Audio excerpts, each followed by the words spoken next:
Pernahkah kalian merasa ada sesuatu yang memperhatikan kalian dari balik kabut yang pekat? Sesuatu yang tidak terlihat oleh mata, tapi suaranya mampu menembus sampai ke tulang rusuk? Hari ini, kita tidak akan bicara tentang hantu yang melompat atau penampakan yang mengejar. Kita akan bicara tentang sebuah tempat yang tidak akan kalian temukan di peta manapun. Sebuah tempat bernama Desa Argosari. Bagi warga lokal, kabut di sana bukan sekadar uap air. Kabut itu adalah tirai. Dan saat tirai itu turun, jangan pernah sesekali kalian menyahut jika mendengar suara suling yang tidak berasal dari manusia. Matikan lampu, gunakan earphone, dan mari kita masuk ke dalam kabut sekarang. Aris adalah seorang fotografer yang terobsesi dengan satu hal, memotret fenomena kabut abadi. Dia sampai di Argosari saat matahari mulai meredup dan cahaya berubah menjadi jingga yang pucat. Pak Danu, pemilik penginapan tua di sana, sempat memberi satu pesan singkat yang terdengar remeh namun serius.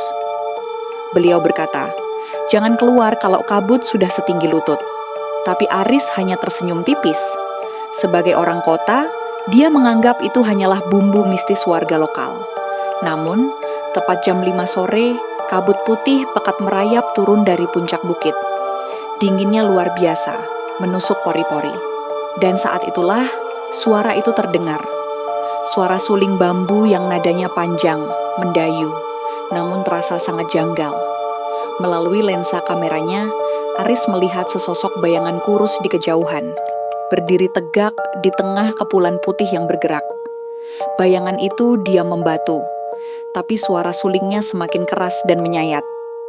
Aris berteriak bertanya siapa di sana. Namun secara mendadak suara suling itu berhenti. Hening total. Bahkan suara serangga malam pun lenyap seketika. Ketakutan mulai merayap di tengkuk Aris. Dia memutuskan untuk segera kembali ke penginapan. Namun saat dia menunduk untuk melihat jalan setapak yang becek, jantungnya hampir berhenti. Di samping jejak sepatu boots miliknya, ada jejak kaki telanjang yang sangat besar. Dan yang paling mengerikan, posisi jempol kakinya terbalik, menghadap ke belakang. Aris lari sekuat tenaga. Dia tidak peduli lagi dengan kamera mahalnya yang terjatuh di semak-semak. Dia terus berlari hingga melihat cahaya lampu minyak dari jendela penginapan Pak Danu. Dia mendobrak pintu dan langsung menguncinya rapat-rapat. Dia melihat Pak Danu sedang duduk di kursi goyang membelakanginya. Aris berteriak histeris, meminta tolong, menceritakan apa yang baru saja dia lihat. Tapi saat Pak Danu perlahan menoleh, wajahnya sudah pucat pasi, dengan aliran darah hitam dari lubang hidungnya. Di tangan Pak Danu tergenggam sebuah suling. Tapi itu bukan bambu. Itu adalah tulang manusia yang masih segar, dengan lubang-lubang kasar di permukaannya.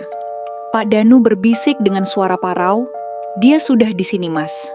Di balik kabut itu bukan hanya suara, tapi lapar. Tiba-tiba, kaca jendela di belakang Aris pecah berkeping-keping. Bukan karena lemparan benda tajam, tapi karena tekanan kabut yang mendesak masuk secara paksa.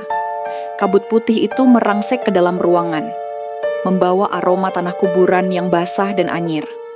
Dari dalam kabut, sebuah tangan dengan kuku-kuku hitam yang panjang meraih pundak Aris.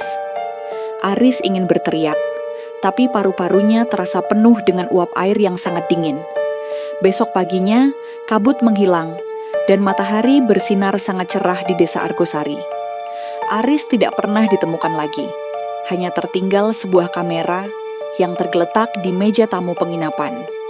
Saat warga menyalakan kamera itu, mereka hanya menemukan satu foto terakhir. Sebuah potret diri Aris yang sedang menunjukkan ekspresi ketakutan yang luar biasa. Dan tepat di belakangnya, di tengah kabut yang putih bersih, terlihat wajah seorang wanita tanpa mata yang sedang meniup tulang kering manusia tepat di telinga Aris. Hati-hati saat kalian berjalan di tempat yang berkabut, karena mungkin saja melodi yang kalian dengar bukan berasal dari embusan angin, melainkan sebuah undangan untuk tidak pernah kembali lagi.